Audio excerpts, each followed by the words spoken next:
انسان پر لعنت کرنا ایک سنگین ترین جرم ہے۔ نبی علیہ السلام نے فرمایا کہ جس پر لعنت کی جائے اگر وہ لعنت کا مستحق نہ ہو تو اللہ رب العزت یہ واپس لعنت کرنے والے پر ہی لعنت کو لوٹا دیتا ہے۔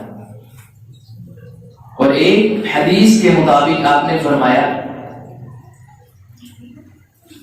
کسی مسلمان پر بغیر وجہ کے لعنت کرنا اتنا سنگین جرم ہے کہ یہ شخص یہ سمجھ لے کہ اس نے لعنت نہیں کی بلکہ جتنا ایک مسلمان کو ناحق قتل کرنے کا گناہ ہے اتنا ہی گناہ اللہ اس کو لعنت کرنے کی وجہ سے دے گا۔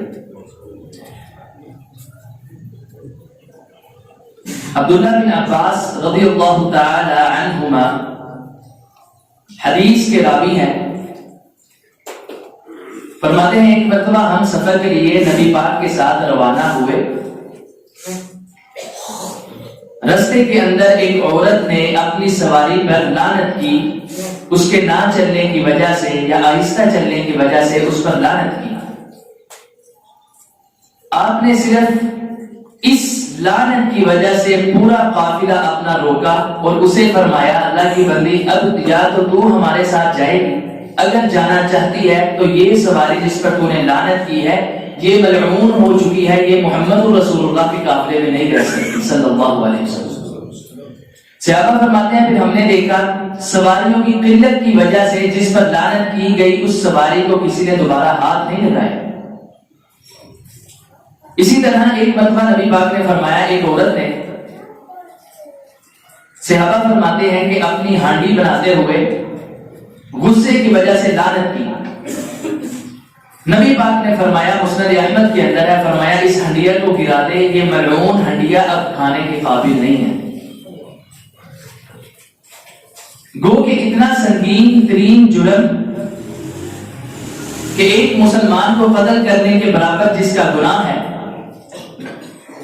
اور اللہ اور اس کے رسول کو جو ناپسند ہے، اس کے باوجود میرے بھائیوں آپ اندازہ اس بات کا لگائیں کہ وہ شخص، وہ انسان، وہ امت محمدیہ کا فرد کتنا ہی بد نصیب، اس کو بدبخت کہہ لے، بد کردار کہہ لے، برا کہہ لے، قسمت کا ہارا ہوا کہہ لے، کہ جس پر اللہ نے اور اس کے رسول نے لعنت کی ہے۔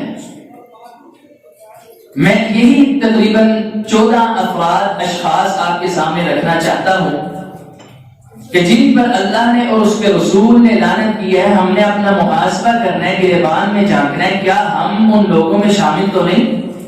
اور آپ اس بابرکت گھڑی کے اندر دعا کر دیں کہ اللہ رب العزت ہمیں لعنتی نہ بنائے بلکہ اپنی رحمت کا مستحق بنائے۔ کہیے آمین۔ محدثین، مفسرین، علماء کرام نے ایک اصول، قانون اور ضابطہ، ایک کلیہ امت کے سامنے پیش کیا کہ جن پر لعنت ہوئی ہے اللہ کی اور اس کے رسول کی، وجہ یہ تھی کہ انہوں نے حلال کو حرام اور حرام کو حلال بنانے کی کوشش کی۔ جس کو اللہ اور اس کے رسول نے حلال کہا اس کو حرام کرنے کی کوشش کی، اور جس کو حرام کہا اس کو حلال کرنے کی کوشش کی۔ ان پر اللہ نے اور اس کے رسول نے لعنت کی ہے صلی اللہ علیہ وسلم۔ اور یہ بات آپ یاد رکھیے، ان ہوا الا وحی یوحی، وہ اللہ کے رسول اپنی مرضی سے نہیں بولتے، وہ تو کلام کرتے ہیں، اپنی زبان مبارک کو حرکت دیتے ہیں اللہ کے حکم سے، اللہ کے امر سے، اللہ کی وحی سے۔ تو پھر بات معلوم ہوئی کہ جب بھی حدیث میں بھی اللہ کے رسول نے کسی شخص پہ لعنت کی ہے تو اپنی مرضی سے نہیں بلکہ کس کی مرضی سے؟ اللہ کی مرضی سے۔ پہلا شخص جس پر اللہ کی لعنت ہے، فرمایا ان الذین یؤذون اللہ ورسولہ لعنہم اللہ فی الدنیا والآخرہ۔ فرمایا وہ شخص، وہ لوگ کہ جنہوں نے اللہ کو اور اس کے رسول کو ایذا پہنچائی، تکلیف پہنچائی، پریشان کیا، لعنہم اللہ فی الدنیا والآخرہ، گا, فرمایا ان پر دنیا میں بھی اور کل قیامت والے دن بھی اللہ کی لعنت ہوگی. اب پریشان کرنے سے کیا مراد دیں گے کہ اللہ اور اس کے رسول نے ایک حکم دیا, آرڈر دیا, اس نے اس کو نہیں مانا. رسول اللہ صلی اللہ علیہ وسلم کی حدیث آنے کے بعد بھی اس نے اپنے امام کا, اپنے ولی کا, اپنے استاذ کا, اپنے عالم کا قول نبی پاک کے قول کے برعکس پیش کیا اور سامنے لایا, بھئی یہ دیکھو ہمارے امام تو اس طرح کہتے ہیں. ایک موٹی سی مثال کہ جس طرح سردیوں کا موسم ہے, حدیث میں ہے رخص رسول اللہ صلی اللہ علیہ وسلم فی المسافر والمقیم, نبی پاک نے مسافر اور مقیم کے لیے جرابوں پر مسح کی اجازت دی, رخصت دی, اور فرمایا اللہ کے ہاں وہ پسندیدہ ترین شخص ہے کہ جو اللہ کی اور اس کے رسول کی رخصت کو قبول کرے اور اس پر عمل کرے. مسافر کے لیے فرمایا 3 دن تک جرابوں پر مسح کر سکتا ہے, اور مقیم کے لیے جو مسافر نہیں ہے فرمایا 1 دن 5 نمازیں وہ اپنی جرابوں پر یا موزوں پر مسح کر سکتا ہے. لیکن فقہ حنفی آپ اٹھائیے, انہوں نے نبی پاک کی سنت کی مخالفت کی اور کہا کہ نہیں, امام ابو حنیفہ تو جرابوں پر مسح کے قائل ہی نہیں تھے. حالانکہ حدیث میں ہے وَمَسَحَ عَلَى الْجُرَبَيْنِ, نبی پاک نے اپنی جرابوں پر مسح کیا. اور سنن ترمذی کے اندر, جامع ترمذی کے اندر حسن درجے کی روایت بھی ہے کہ امام ابو حنیفہ رحمہ اللہ انہوں نے اپنی وفات سے 3 سے 4 دن قبل اپنی جرابوں پر مسح کیا. شاگردوں نے حیران ہو کے پوچھا, امام صاحب استاد محترم یہ کیا بات, آپ تو جرابوں پر مسح کے قائل ہی نہیں ہیں. امام صاحب کا آج بھی قول جامع ترمذی کے اندر موجود ہے. فرماتے ہیں میرے بیٹو تم دعا کرو کہ اللہ تمہارے استاذ کو معاف کر دے. آج اس کی موت سے قبل اس کے کانوں میں تاجدار کونین محمد الرسول اللہ صلی اللہ علیہ وسلم کی حدیث پڑھی ہے, اس کے کانوں نے سنی ہے. حدیث سننے کے بعد میں اپنی مرضی کس طرح کر سکتا ہوں؟ جرابوں پر مسح کیا, لیکن اس کے برعکس کہا گیا نہیں جرابوں پر مسح ہی نہیں ہے. نبی پاک کی حدیث کی مخالفت کی, یہ ہے اللہ کو اور اس کے رسول کو تکلیف پہنچانا. فرمایا جس شخص نے تکلیف پہنچائی, ایذا دی, پریشان کیا, یؤذون اللہ ورسولہ لعنہم اللہ فی الدنیا والآخرہ, فرمایا قیامت والے دن اور اس دنیا میں اللہ کی اس پر لعنت ہے. اللہ رب العزت جو لعنت کرنے سے منع کرتے ہیں اس اللہ کی لعنت ہے اس شخص پر. دوسرا شخص وہ ہے منافق. اللہ ہمیں دعا کیجئے نفاق سے محفوظ فرمائے. کیا کیا جائے, ایک ہی صف کے نمازی, ایک ہی مسجد کے نمازی, ایک ہی آفس میں کام کرنے والے, ایک ہی گھر میں رہنے والے, لیکن ان کے دل ایک دوسرے کے خلاف ہے, دل کے اندر کینہ بغض انات بھر دیا گیا ہے. نبی پاک نے فرمایا وہ شخص جنت میں داخل نہیں ہو سکتا کہ جس کے دل میں دوسرے مسلمان کے برابر کینہ ہوگا. جب تک اللہ اس کو جہنم میں داخل کر کے وہ کینہ جلا ہی نہ دے گا تب تک ایسا بندہ جنت کے اندر داخل نہیں ہو سکتا. فرمایا آپس کے اندر محبت کرنا. میں پھر وہ حدیث آپ کو یاد کرواتا ہوں جو میں نے ایک دفعہ بیان کی تھی. نبی علیہ السلام نے فرمایا, آپ بھی سن لیں, آپ نے فرمایا جب 2 مسلمان آپس کے اندر ملتے ہیں اور ایک دوسرے کو محبت کے ساتھ, پیار کے ساتھ, اتفاق کے ساتھ خندہ پیشانی سے ملتے ہوئے سلام کرتے ہیں نا, فرمایا وہ نبی بیان کرتا ہے جو اللہ کی مرضی سے اور حکم سے بولتا ہے, یہ سلام لے کے ہاتھ بعد میں جدا کرتے ہیں, اللہ ان کی زندگی کے سارے گناہوں کو معاف پہلے کر دیتا ہے. اتنی فضیلت. وہ حدیث کا کیا کرے, سبعۃ یظلهم اللہ فی ظلہ یوم لا ظل الا ظلہ. فرمایا قیامت والے دن جب کوئی سایہ نہیں ہوگا, اللہ یہ پوری دنیا کو گرا کے ملیا میٹ کر دے گا, ایک روٹی کی طرح کر دے گا. فرمایا اس دن 7 اشخاص کو, امام سیوطی نے اپنی کتاب میں 70 بندے بیان کیے, ایک حدیث کے اندر 7 لوگ آتے ہیں. فرمایا 7 لوگوں کو اللہ اپنے عرش کا سایہ عطا فرمائے گا. میرے دائی بھائیو دل سے دعا کرے اللہ ہمیں بھی ان میں شامل فرمائے. پسینے میں شرابور. فرمایا کوئی ناف تک, کوئی گھٹنوں تک, کوئی اپنے سینے تک, کوئی پسینے کے اندر ڈبکیاں کھاتا ہوگا, لیکن یہ لوگ ان پر علماء بھی انبیاء بھی فخر کریں گے. اللہ ان کو اپنے نور کے ممبروں پر بٹھا کے اپنے عرش کا سایہ عطا فرمائے گا. ان میں 2 شخص کی ہیں. فرمایا رجلان تحابا فی اللہ اجتمعا علیہ وتفرقا علیہ. فرمایا وہ شخص کوئی نیکی لمبی نہیں ہے، اتنی آسان ترین نیکی. فرمایا یہ اگر محبت کرتے تھے ایک دوسرے سے، دوست تھے، تو صرف اللہ کی رضا کی خاطر محبت کرتے تھے، اللہ اس وجہ سے ان کو اپنے عرش کا سایہ عطا فرما دے گا، صرف چھوٹی سی نیکی کی وجہ سے. ادھر ہاتھ جدا نہیں ہوئے، گناہ معاف، لیکن اگر دل میں کینہ ہوا، منافقت ہوئی، تو میرے بھائیوں پھر عبداللہ بن ابی کا انجام دیکھ لیں. نبی پاک نے جنازہ بھی پڑھایا، قمیص مصطفیٰ بھی دی، نبی پاک نے لعاب مبارک اس کے منہ میں بھی ڈالا اور پھر لحد میں بھی اتارا. اس کے باوجود اللہ نے فرمایا اگر 70 مرتبہ بھی تو جنازہ پڑھا لینا محبوب، اللہ فرماتا میں نے اس کو معاف پھر بھی نہیں کرنا.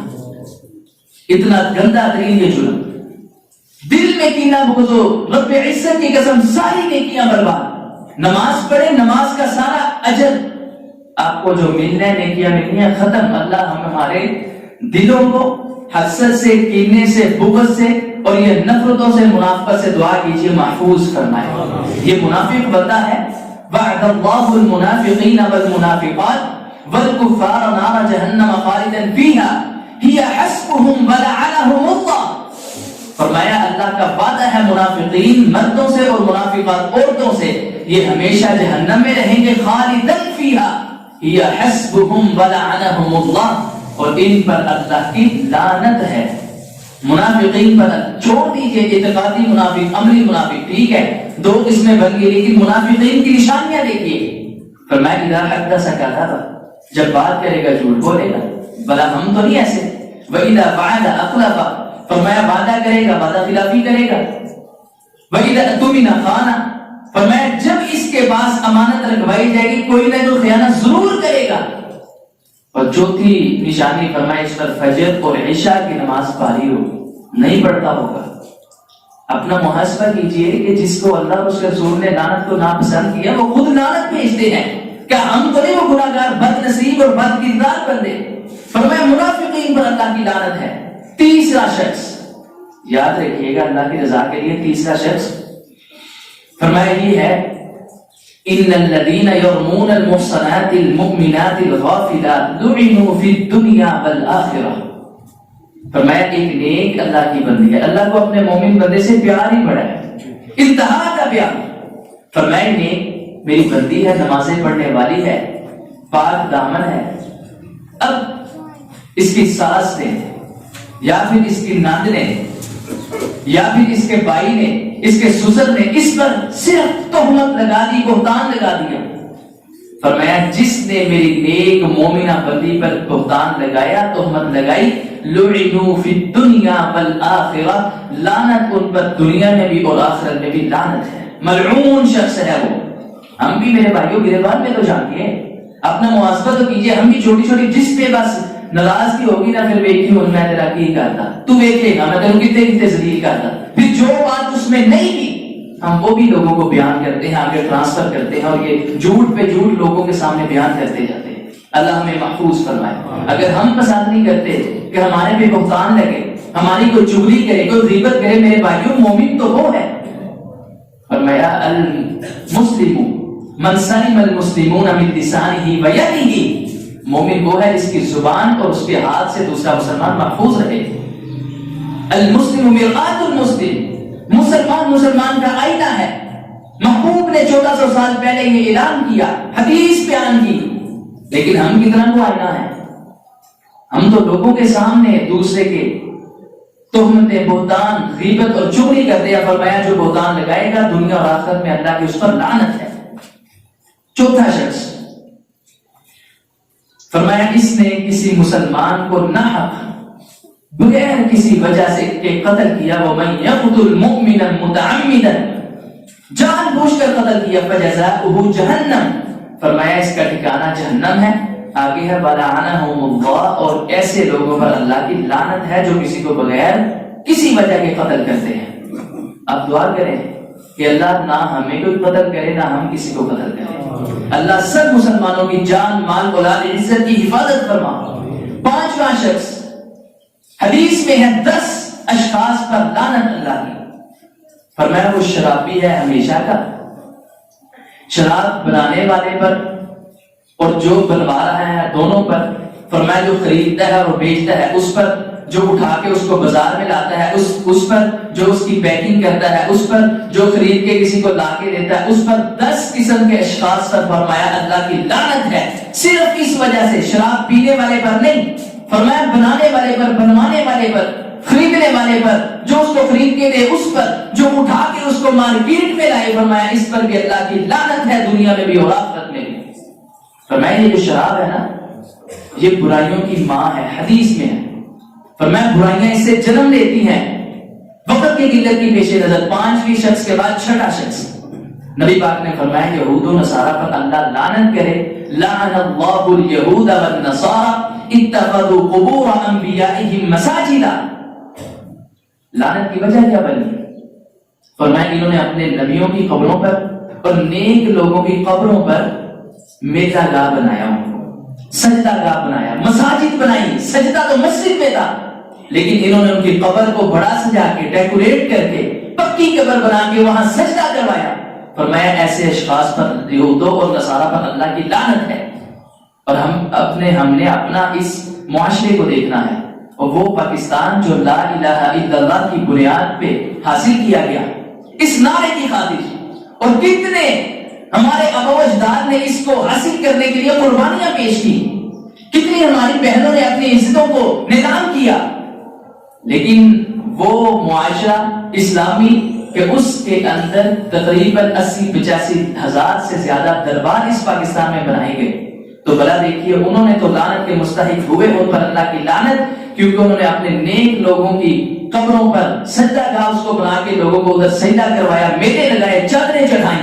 تو آج کے مسلمان یہ سارے کام کریں تو اللہ کی لعنت کے مستحق نہیں ہوں گے؟ بنا 6 شخص کے بعد 7واں شخص، نبی پاک نے فرمایا کہ ایسی عورت کہ اس کا شوہر اس پر ناراض ہے اور ناراضگی کی حالت میں ہی سو گیا، اس کا شوہر کسی بات پہ ناراض ہوا، یہ بھی اپنی آنا میں، اپنے تکبر اور غرور میں، فرمایا وہ سو گیا اس پہ ناراض، وَهُوَ عَلَيْهِ غَضْبَانٌ، وہ اس پر ناراض ہے۔ فرمایا اس عورت نے اس کو نہیں بنایا، جب تک نہیں بنائے گی ساری رات فرشتے بھی اور اللہ بھی ایسی عورت پر لعنتیں بھیجتا رہتا ہے۔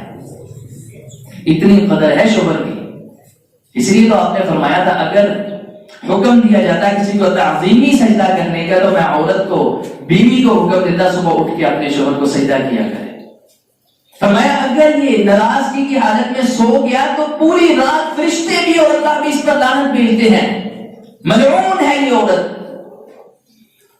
8واں شخص عبداللہ بن عباس رضی اللہ تعالی عنہ کی روایت ہے، سیدنا علی بھی اس حدیث کو بیان کرتے ہیں اور صحیح مسلم کے اندر روایت ہے، فرمایا ملعون من سب ابا، ملعون من سب امہ، فرمایا ملعون اسم مفعول کا صیغہ ہے جس پر لعنت کی گئی، فرمایا ایسا بندہ ملعون ہے، اس پر لعنت کی گئی ہے جس نے اپنے ماں کو اور اپنے باپ کو گالی نکالی ہو۔ اپنے ماں، یہ نہیں کہ بس ماں کو اور باپ کو برا بھلا کہہ دیا یا ان کو اسٹریٹ فارورڈ ان کے منہ پہ گالی نکال دی، یہ گناہ نہیں، حدیث ہے۔ فرمایا یسب الرجل اباہ یسب الرجل امہ، کہ صحابہ بندہ اپنے ماں کو اور اپنی باپ کو گالی نکالتا ہے۔ صحابہ حیران ہوئے، کہا یا رسول اللہ ایک بندہ اپنی ماں کو اور باپ کو کیسے گالی نکال سکتا ہے؟ آپ نے فرمایا ہاں بالکل نکال سکتا ہے، اگر یہ کسی کے والد کو یا باپ کو گالی نکالے گا، وہ اس کی ماں اور باپ کو گالی نکالے گا یا نہیں نکالے گا، وہ واپس پلٹ کے اس کی ماں اور باپ پہ گالی آئے گی تو یہ بندہ سمجھے ملعون ہے، اس نے اپنے ماں باپ کو گالی دی ہے۔ یسب الرجل امہ اباہ، دوسرا شخص ایک ہی حدیث کے متعلق 8واں، یہ میں آپ کو سامنے عمل بیان کر رہا ہوں، فرمایا من ذبح لغیر اللہ، صحیح مسلم کے اندر فرمایا اس نے غیر اللہ کے نام پہ نیاز دی، بکرا دیا، چدرا دیا، گوشت دیا، دیگ دی غیر اللہ کے نام پہ، اور قرآن کہتا ہے انما حرم علیکم المیتۃ والدم ولحم الخنزیر وما اہل به لغیر اللہ، فرمایا اللہ نے اس کو حرام کر دیا ہے جو غیر اللہ کے نام پہ نذر و نیاز دی جائے، فرمایا جو بندہ دے گا نا وہ ملعون ہے، ایسے بندے پر اللہ کی لعنت ہے۔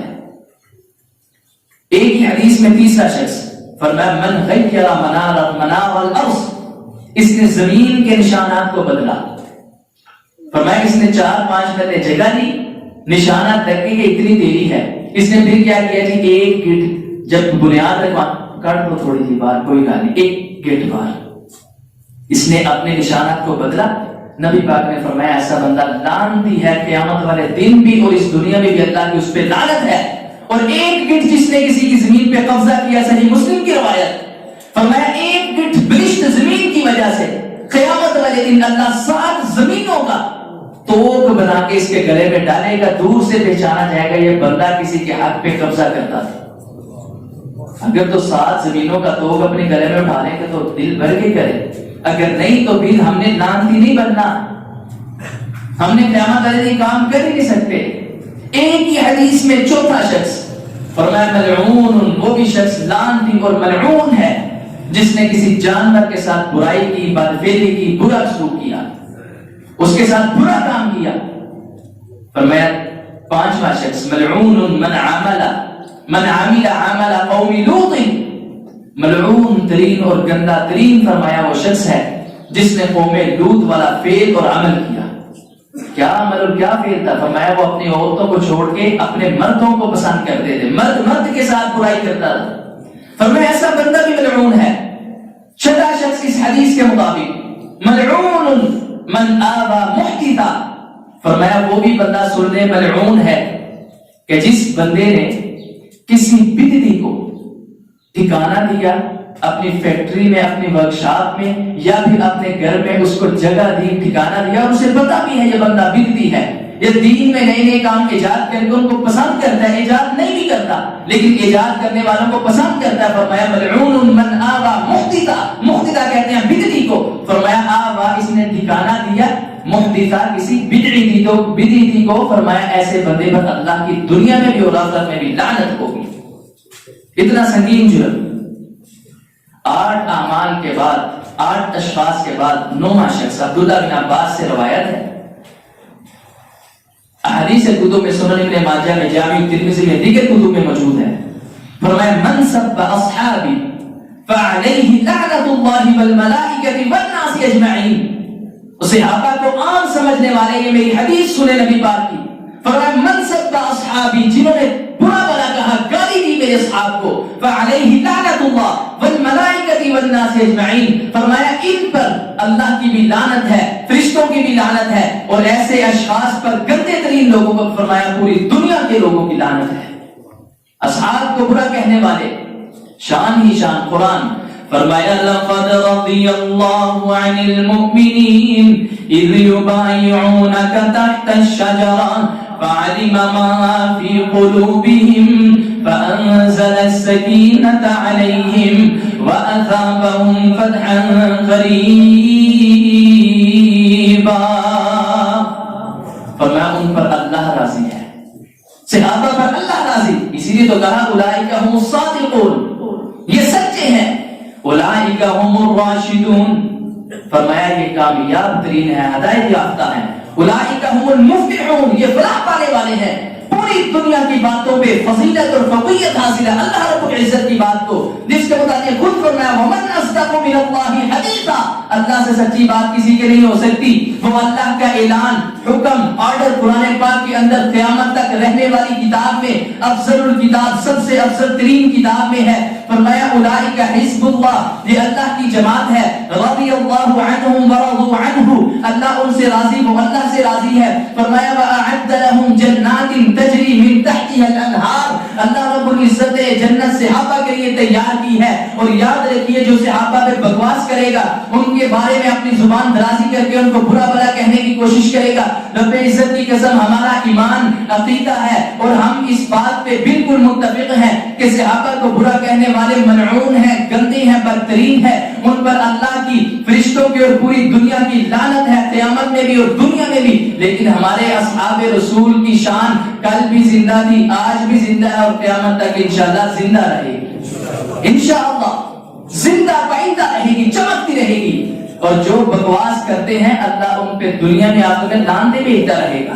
حدیث مصطفیٰ نبی پاک کی حدیث ہے، اور ایک طرف دیکھیے ایک سائل آیا کہتا ہے اما جان سیدہ عائشہ رضی اللہ تعالی عنہا کو، جو 2200 سے زیادہ احادیث کی راوی ہیں، 2200 سے زیادہ احادیث کی مروی، احادیث روایت کرنے والی، سیدہ عائشہ کے پاس آگے کہنے لگا اما جان ایک فلاں شخص ہے آپ کو برا بلا کہتا ہے، آپ کو گالیاں دیتا ہے، آپ کو بڑی بڑی گندی لینگویج اور زبان آپ کے بارے میں استعمال کرتا ہے، اما جان وہ کہتا ہے یہ میری ماں ہے ہی نہیں، یہ الفاظ تک اس نے کہے۔ یہ بات سن کے سیدہ عائشہ مسکرائی اور نبی پاک کے حجرے میں ہے، اور میرے بھائیو وہ حجرہ کہ جس کے متعلق فرمایا ما بین بیتی ومنبری روضۃ من ریاض الجنہ، آج بھی آپ کو اللہ مسجد نبی کی زیارت نصیب فرمائے، آپ جائیے اور دیکھیے ادھر یہ الفاظ حدیث کے لکھے ہوئے ہیں۔ فرمایا یہ میرے منبر سے لے کے وہ عائشہ کے حجرے تک یہ سارا حصہ وہ ہے کہ جس کو اللہ نے جنت کا ٹکڑا کہا ہے، وہاں سیدہ عائشہ موجود ہے۔ اس نے آ کے یہ بات کی کہ اماں جان برا بلا کہتا ہے اور آپ کو اپنی ماں ہی مانتا۔ سیدہ عائشہ مسکرائیں تو کہنے لگا اماں جان میں آپ کو بات سنا رہا ہوں آپ کے خلاف اور آپ مسکراتی ہیں، سنیے سیدہ عائشہ کا جواب۔ فرماتی ہیں بیٹا اس نے سچ کہا ہے۔ کیا کہا؟ اس نے سچ کہا ہے۔ میں جو ہوں میں کسی ملعون اور لعنتی اور بدترین انسان کی ماں نہیں، اللہ نے تو مجھے مومنوں کی ماں بنایا ہے۔ ام المؤمنین مجھے وہ اپنی ماں کہے گا جو مومن بندہ ہے، کیونکہ اللہ نے مجھے ایک شان عزت عطا فرمائی ہے کہ میں مومنوں کی ماں ہوں، اور میں بیٹا سننے وہ ہوں۔ مجھے آج بھی یاد ہے کہ جب جبریل علیہ السلام میرے حجرے میں وحی لے کے آتے تھے نا، محبوب پیغمبر کے سینے پہ قرآن نازل ہوتا تھا، تو وہ جبریل فرشتوں کا سردار اور اللہ کا پسندیدہ فرشتہ آگے کہتا تھا محبوب وہ عائشہ ہے اس کو میرا سلام کہتے تھا، میں وہ ہوں۔ فرمایا جس نے میرے اصحاب کو برا کہا اس پر اللہ کی، فرشتوں کی، ساری دنیا کی لعنت ہے۔ اللہ دعا کیجیے ہمیں قیامت والے دن اٹھائے اصحاب رسول پہ پیار کرنے والوں میں ہمارا شمار۔ 10واں شخص جس پر لعنت اللہ کی اور رسول اللہ کی ہے، حدیث ہے فرمایا لعن اللہ المحلل والمحلل له لعن رسول اللہ۔ فرمایا اللہ کے رسول نے حلالہ کرنے والے اور کروانے پر لعنت کی ہے۔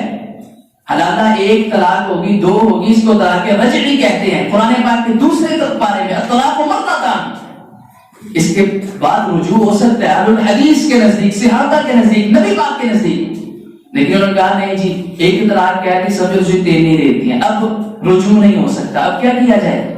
اب وہ کام کیا جائے جس کے متعلق آپ کی پیشین کوئی نہیں، آپ بولیں آپ کس کی مرضی سے بولتے ہیں؟ اللہ کی مرضی سے۔ میں حدیث سناتا ہوں متفق روایت ہے بخاری مسلم کے اندر، فرمایا لا یکونن امتی اقوام، ایسے میری امت میں لوگ ان قریب ضرور آئیں گے صحابہ، یحلون الحر والحریر، فرمایا وہ ریشم کو اور زنا کو حلال کریں گے، کہیں گے ریشم بھی حلال اور زنا بھی حلال ہے۔ اس حدیث کی تفسیر پڑھنی ہو تو یہ حدیث پڑھیے لعن اللہ المحلل والمحلل له، نبی پاک نے فرمایا لعنت ہے اللہ کی اس پر جو حلالہ کرواتا ہے اور حلالہ کرنے والا ہے اس پر اللہ کی لعنت ہے۔ انہوں نے حلالہ زنا تھا اس کو حلال کیا، نہیں جی یہ حلال کا کام ہے، لیکن ہم نے کہا نہیں پہلی طلاق رجعی ہے، رجوع ہو سکتا ہے، دوسری طلاق کے بعد رجوع ہو سکتا ہے، تیسری طلاق کے بعد رجوع کی کوئی صورت نظر نہیں آتی، تو انہوں نے کہا نہیں پہلی اور دوسری کے بعد ہو سکتا ہے رجوع کے۔ اس بات کس وجہ سے؟ اپنی بیٹی اور بچی 3 دن 4 دن کے لیے ہمیں دیں، ہمارے سے نکاح کروائیں، ہم اس سے مباشرت کریں گے، ہم بستری کریں گے، اور اس کے بعد پھر وہ اپنے پرانے شوہر کے پاس جا سکتی ہے۔ بھلا دین اسلام اتنا خوبصورت اور پکیزہ دین، ایسی تعلیم کیسے ہو سکتی ہے اس میں؟ فرمایا حلالہ کرنے والے اور کروانے والے پر لعنت ہے، ان مولویوں پر جو آج بھی بڑی بڑی مسجدوں میں بیٹھے، مدارس کے اندر بیٹھے، اور یقین جانیے ایک عورت آئی کہنے لگی منظور الاسلامیہ جو صدر کینٹ مدرسہ ہے، میں اپنی بیٹی کا کیس لے کے ادھر گیا، واپس نکلا بڑی پریشانی کے عالم میں، اندر سے ایک عالم دین آئے، صافہ پکڑا ہوا، بڑی دستار پہنی ہوئی، آگے کہنے لگے بات سنو۔ میں نے کہا لگتا ہے یہ کوئی اچھا بندہ ہے، ہمیں اچھا مشورہ دے گا، اندر تو حلالے کا مشورہ دیا گیا۔ آگے اس طرح جیب میں سے اپنا وزٹنگ کارڈ نکال کے کہنے لگا یہ میرا فون نمبر ہے، جو حلالہ کرانا ہے تو مجھے یاد کرنا، یقین کیجیے اپنی بیٹی کے ساتھ رات سلانا ہونا کسی کو مجھے یاد کرنا، کرائے کا سان، اس کو نبی پاک نے فرمایا لعنت ہے ان پر جو حلالہ کرتے اور کرواتے ہیں۔ 11واں شخص اور عورت جن پر لعنت ہے، فرمایا لعن اللہ الواشمہ والمستوشمہ والواصلہ والمستوصلہ۔ میرے بھائیو نبی پاک کی حدیث، فرمایا اللہ کی لعنت ہے، اس کو کیا کہتے ہیں آپ؟ آئی برو یا پل کے؟ کیا دونوں کہتے ہیں جی۔ فرمایا یہ جو ہے نا آئی برو یہ پل کے، جو اس کو اتروائے گی عورت، اللہ کی اس پر لعنت ہے۔ لعنت اس پر اللہ کی. عبداللہ بن مسعود نے روایت بیان کی، فرمایا اتارنے والی پر بھی لعنت. یعقوب ایک عورت کھڑی ہو گئی مجمع میں سے، کہتے ہیں عبداللہ تو نے یہ حدیث بیان کی ہے تو تیری تو بیوی خود کرواتی ہے، وہ تو خود یہ پر کے آئی برو اترواتی ہے. عبداللہ بن مسعود فرمانے لگے کیسی بات کرتی ہے، میں نبی پاک کا صحابی ہوں، ادھر ہی ہوں، تم 2-3 عورتوں کو میرے گھر لے کے جاؤ، اگر تو میری بیوی یہ کام کرتی ہوئی عبداللہ لوگوں کے سامنے کہتا ہے ایسی لعنتی اور ملعونہ عورت عبداللہ بن مسعود کے بستر پہ نہیں رہ سکتی. دیکھا گیا نہیں کرواتی تھی. فرمایا والواصلہ والمستوصلہ، اپنی خوبصورتی کے لیے میرے بھائیوں یہ کام بھی نہیں کرنا. اپنی بہن بیٹیوں کو بتائیں اپنے گھر میں ایسی عورت نہ رکھیں، اس کو سمجھائیں. فرمایا وہ عورت جو اپنی خوبصورتی کے لیے اپنے چہرے میں نیل بھرواتی ہے، خوبصورتی کے لیے تل بھرواتی ہے، یا پھر آپ نے شادی پہ دیکھا ہوگا جس نے دلہن بننا ہوتا ہے اس کے اوریجنل اور اصلی بالوں کے ساتھ نقلی بال بھی لگائے جاتے ہیں. یہ بڑا عام ہے، ہر گھر میں ہوتا ہے. لعنتی ہے ایسی عورت، حدیث ہے نبی پاک کی. فرمایا بالوں کے ساتھ بال جوڑے جائیں وہ عورت لعنتی ہے، اس پر اللہ کی لعنت ہے. جس پر اللہ کی لعنت ہو کیسے کامیاب ہو سکتی ہے؟ اللہ ہمیں اپنی اصلاح کرنے کی توفیق عطا فرمائے. اس کے بعد 12واں شخص ابن ماجہ کے اندر 2274 نمبر روایت ہے. فرمایا لعن اللہ الربا آکلہ وموکلہ وکاتبہ وشاہدہ وقالہم سوا. فرمایا سود لینے والا، دینے والا، کھانے والا، کھلانے والا، لکھنے والا اور گواہی دینے والا، فرمایا یہ سارے برابر ہیں اور ان پر اللہ کی لعنت ہے. نبی پاک سے پوچھا گیا، فرمایا ایک طرف سود کا روپیہ کھایا جائے کتنا بھائی؟ روپیہ. اور فرمایا ایک طرف بندہ 36 مرتبہ زنا کرے نا، بڑا گناہ کون سا ہے؟ فرمایا 36 مرتبہ زنا چھوٹا ہے، سود کا روپیہ کھانا اس سے بڑا گناہ ہے. پھر نبی پاک کی حدیث ابن ماجہ کے اندر موجود ہے. فرمایا الربا 70 جزءا، سود کے 70 سٹیپ، 70 سیڑھیاں. فرمایا سب سے پہلا سٹیپ، سب سے چھوٹا گناہ سود کا روپیہ کھانے کا، ایسرھا ان ينكح الرجل امه. فرمایا وہ یوں سمجھ لو ایک شخص نے اپنی پیدا کرنے والے ماں سے زنا کیا ہے. اتنا سنگین ترین جرم. سود کھانے والے پر، گواہی دینے والے پر بھی لعنت ہے، لکھنے والے پر. اسی لیے تو علماء کہتے ہیں بینک کی جاب نامناسب ہے نہ کی جائے. اور پھر ایک شخص کہنے لگا نہیں جی میرے دوست نے اس سال گاڑی لینی سی بینک شو، میں تو بس گواہی دی تھی. میرے بھائیو آپ جو مرضی کہتے رہو، نبی پاک کی حدیث ہے، ہماری سب کی باتیں غلط ہے. فرمایا گواہی دینے والا بھی اس بینکنگ نظام میں وہ بھی سود کی زد میں آئے گا، اس پر بھی اللہ کی لعنت ہے. اس کے بعد 13واں اور آخری عمل آپ نے فرمایا لعن اللہ الراشی والمرتشی فی الحکم. فرمایا اللہ کی لعنت ہے رشوت دینے والے پر اور دینے والے پر. اگر کوئی رشوت دے رہا ہے اس پر بھی لعنت. فرمایا اگر کوئی رشوت دیتا ہے نا اس پر بھی اللہ کی لعنت ہے کسی فیصلے کے اندر. ہاں علماء نے ایک اجازت ضرور دی ہے کہ آپ کا حق ہے، آپ کے اتنے نمبر ہیں کہ آپ کی یہ سیٹ ہے، لیکن یہ کسی باہر کسی اور بندے کو جا سکتی ہے صرف سفارش کی وجہ سے. تو پھر اگر آپ کا حق ہے تو آپ کے حق پہ ڈاکہ ڈالا جا رہا ہے تو پھر آپ رشوت دے کے اپنی سیٹ لے سکتے ہیں. پھر آپ پہ گناہ نہیں ہوگا بلکہ رشوت دینے والے پہ ہوگا. یہ فتویٰ میں موجود ہے، علامہ ابن باز کا فتویٰ سب سے اوپر. لیکن اس کے برعکس اگر جان بوجھ کے کوئی کام کروانے کے لیے رشوت دی جائے یا لی جائے